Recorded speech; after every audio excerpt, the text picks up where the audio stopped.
I'm very happy with all the progress we have made in our tiny home, and I feel very motivated to continue with this process. So this happens more often than we'd like. It starts raining in the middle of the day, and we have to cover up all the walls as quick as possible.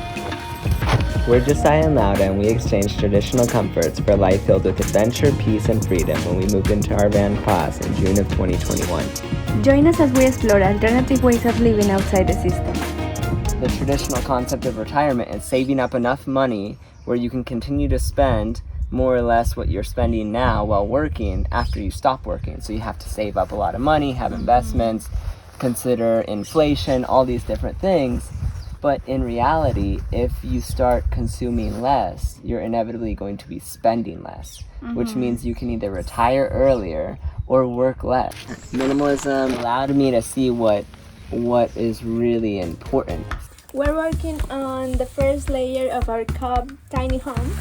And one of my favorite parts about using cob is that the bottom layer can be as ugly as we want with the pallets because we're just covering up with cob.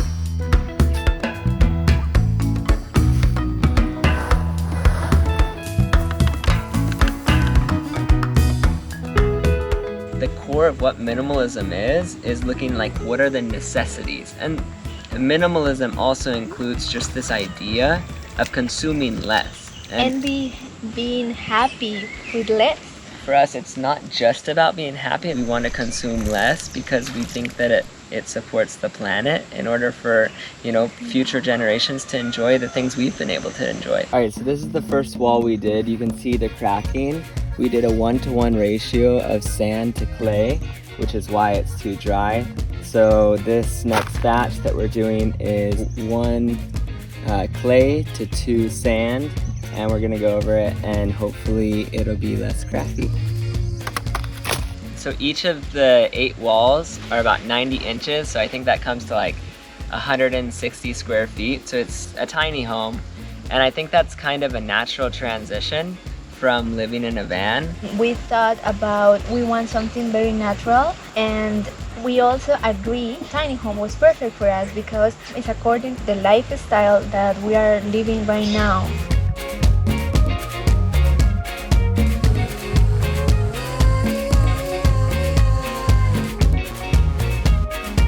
We're very fascinated watching these ants.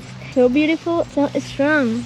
Look at this one with the flowers, so cute. Josiah said that it's a flower for his girlfriend. We've lived in significantly less space. When we were living in the van, I got rid of tons and tons of clothes and things that I thought I needed. And even moving into the van, there were things that I wasn't using.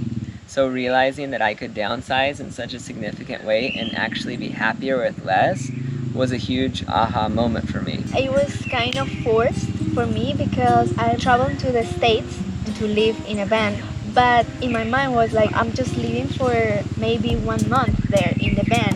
And then I ended up living for 6 months with the same amount of things. All you had was your bag that you brought. But at the end I realized I don't need anything else. And I think sometimes it almost requires being forced the way you're talking about. Like right now, we're living in tents in the middle of Colombia with more or less the bare necessity.